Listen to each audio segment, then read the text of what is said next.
This is the episode from Down Under. I have a good colleague, good friend that finally got to meet in person. I feel like I've gotten to know him over the past several years through social media, particularly LinkedIn, the platform that's kind of like a professional Facebook.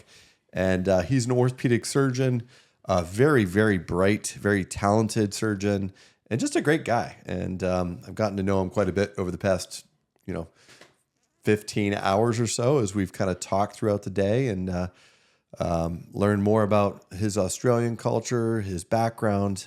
But without further ado, Dr.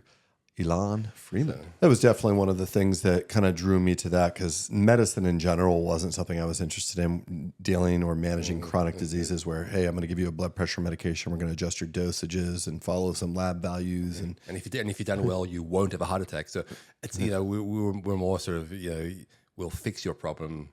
Yeah. It was a little bit more concrete. And like you said, it was like pretty cut and dry, like bones broke, I fixed it. Knees arthritic, I fixed it. The results are not immediate, but pretty quick. No, that's good. It's just, that thing definitely coming from Australia to America is, you arrive and everything's sort of big and cheap, right? You go and you get a meal and it's huge, but the calories aren't great, or the coffees are, the drinks have way too much sugar. Like, you're dealing with massive nationwide health problems. Yeah.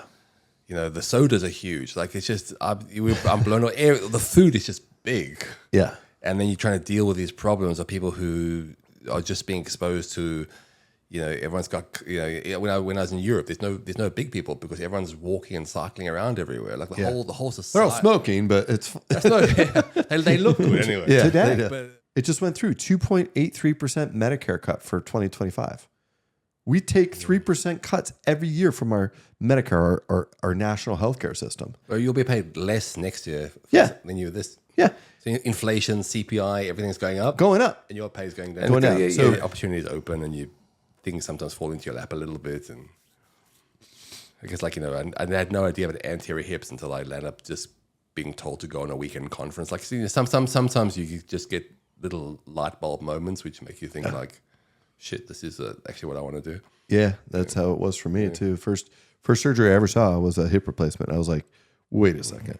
I get to use, we didn't call it mallets when I was observing. I was like, he's using a hammer, right? And he's pounding this piece of metal down into this big bone, the femur. And I was like, that's pretty cool, because I liked woodworking. So it seemed very natural to me. He's using a saw. So it made it just a natural next step for me, I guess. Yeah, it's hard to go home now. You got to put a painting on the wall, and the drill bit's not sharp. Yeah, and there's no one. Then you put your hand out, and your partner looks at you like, I'm not your scrub nurse. And they hand it to you really awkwardly. They hand it to you like they're holding it where you need to hold it. And I joke with my wife. I'm like, man, you would not be a good scrub tech. She's like, well, that's because I'm not a scrub tech. One thing I've been impressed with you. But it's not a bad problem to have, to live in that kind of like politically dull. You're a little bit of a bubble, Yeah. But you personally, I was tremendously impressed with your worldly knowledge. Like, we were talking about the electoral college upstairs, and you knew more than my wife and I combined about how the whole process works here in the States. And you knew the governor of Pennsylvania. And by the way, my wife this is the first episode I think she's ever done this. Maybe it's because you came all the way from Australia just for this podcast, but she has dessert for us. Thanks very much. So here she comes. She wanted some camera action, I think. Awesome. Thank you so much. Is So it pumpkin or awesome. do you? Thank you. Yeah, awesome. Thank you. Do you have pumpkins in Australia? A little bit. Yeah, we kind of find them on Halloween. Yeah. So this is kind of a tradition around this time of year for us, because Thank you we've very got much. Yeah. Thanksgiving coming up. Yeah.